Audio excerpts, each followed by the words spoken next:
बिस्मिल्लाहिर्रहमानिर्रहीम। अस्सलाम वालेकुम। Welcome to RS Imperial Academy. RS Imperial Academy में आपको खुशामदीद कहते हैं।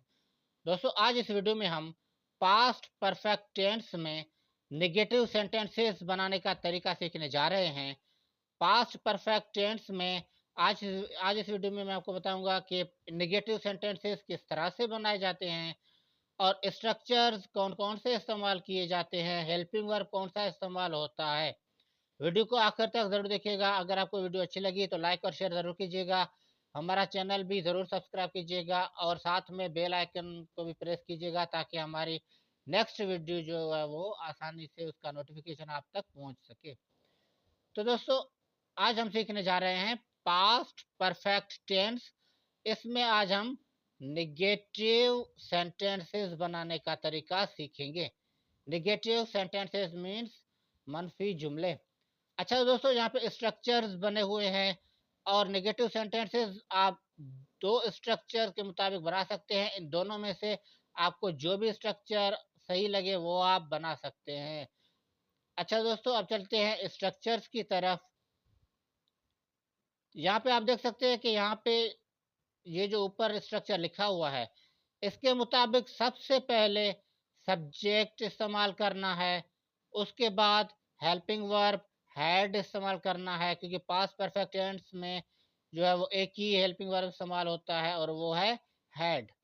उसके बाद नॉट इस्तेमाल किया जाएगा। नॉट के बाद वर्ब का थर्ड फॉर्म और फिर आखिर में ऑब्जेक्ट लगाकर जुमले को मुकम्मल करेंगे। अच्छा दोस्तों, ये तो हो गया जो है वो एक स्ट्रक्चर। अब दूसरे स्ट्रक्चर की तरफ अगर देखें तो मैं आपको बता दूं, अगर आप नॉट लफ्ज को हैड के साथ अगर आप मिला देते हैं तो फिर आपके पास वर्ड बन जाएगा हैडंट। इसके मुताबिक अगर आप जुमले को निगेटिव बनाना चाहें तो फिर आप किस तरह से बनाएंगे? सबसे पहले सब्जेक्ट इस्तेमाल करना है, उसके बाद हैड नॉट की जगह पर आपने सिर्फ एक ही वर्ड इस्तेमाल करना है, हैडंट। उसके बाद वर्ब का थर्ड फॉर्म और फिर आखिर में ऑब्जेक्ट। तो दोस्तों, इन दोनों स्ट्रक्चर में से जो स्ट्रक्चर आपको याद हो, जो स्ट्रक्चर आपको सही लगे, आप उस स्ट्रक्चर के मुताबिक जुमले को निगेटिव बना सकते हैं। और आप चाहे इस स्ट्रक्चर के मुताबिक जो है वो सेंटेंस बनाए या फिर इस स्ट्रक्चर के मुताबिक आप सेंटेंस बनाएं, दोनों स्ट्रक्चर के मुताबिक आपका जुमला सही बन जाएगा। यहाँ पे मैंने जो है वो एग्जाम्पल दिए हैं। अब एग्जाम्पल की तरफ अगर आप देखें तो यहाँ पे दोनों स्ट्रक्चर के मुताबिक जुमले बने हुए हैं। सबसे पहले यहाँ पे सब्जेक्ट इस्तेमाल किया गया है, उसके बाद हेल्पिंग वर्ब हैड और उसके फ़ौरन बाद नॉट और फिर वर्ब का थर्ड फॉर्म और फिर आखिर में ऑब्जेक्ट। तो अब ये सेंटेंस बन गया है, I had not written a story. I had not written a story. अगर आप सेकंड नंबर स्ट्रक्चर के मुताबिक इस सेंटेंस को बनाते हैं तो फिर सबसे पहले सब्जेक्ट इस्तेमाल होगा, उसके बाद हैड नॉट की जगह पे सिर्फ आपने हैडंट रखना है। हैडंट के बाद वही वर्ब का थर्ड फॉर्म और फिर आखिर में ऑब्जेक्ट। अब ये सेंटेंस बन गया है, I hadn't written a story. अच्छा दोस्तों, अब इसकी मीनिंग आप दो तरीकों से निकाल सकते हैं। मैं कहानी नहीं लिख चुका था।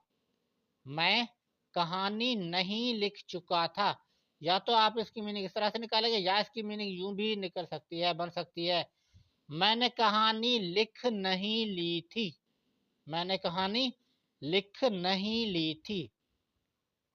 तो दोस्तों, अब नीचे एक और जो है वो एग्जाम्पल की तरफ देखते हैं। यहाँ पे आप देख सकते हैं कि सब्जेक्ट के तौर पे दे इस्तेमाल किया गया है, दे के साथ हेल्पिंग वर्ब हैड इस्तेमाल किया गया है और फिर हैड के बाद नॉट और फिर वर्ब का थर्ड फॉर्म और फिर आखिर में ऑब्जेक्ट। तो अब ये जुमला बन गया है, they had not gone to school. They had not gone to school. या तो फिर आप इस तरह से जुमला बनाएंगे या अगर आप सेकंड नंबर स्ट्रक्चर के मुताबिक जुमला बनाते हैं तो फिर आप इस जुमले को इस तरह से बनाएंगे, they hadn't gone to school. They hadn't gone to school. दोस्तों आप चाहे ये वाला स्ट्रक्चर जो इस्तेमाल करके जुमले को नेगेटिव बनाएं, या तो फिर आप ये सेकंड नंबर स्ट्रक्चर के मुताबिक जुमले को नेगेटिव बनाएं। दोनों तरीकों से मीनिंग जो है वो सेम ही निकलेगी, मीनिंग सेम ही निकलती है। तो अब इसकी मीनिंग क्या बन गई? इसकी मीनिंग है वो स्कूल नहीं जा चुके थे, वो स्कूल नहीं जा चुके थे। तो दोस्तों एक बार फिर मैं आपको बता दूं कि ये दोनों स्ट्रक्चर हैं, आप चाहे तो ये स्ट्रक्चर इस्तेमाल करें या फिर ये स्ट्रक्चर इस्तेमाल करें। कोई भी एक स्ट्रक्चर इस्तेमाल करके आप जुमलों को नेगेटिव यानी मनफी बना सकते हैं। तो दोस्तों मुझे उम्मीद है कि आपको ये वीडियो ज़रूर अच्छी लगी होगी और आपको समझ में आ गया होगा कि पास्ट परफेक्ट टेंस में नेगेटिव सेंटेंसेस किस तरह से बनाए जाते हैं, और स्ट्रक्चर्स भी आपको समझ में आ गए होंगे। अगर आपको वीडियो अच्छी लगी तो फिर कमेंट में हमें ज़रूर बताइएगा। अब तक के लिए इतना ही, अपना ख्याल रखिएगा। अल्लाह हाफ़िज़।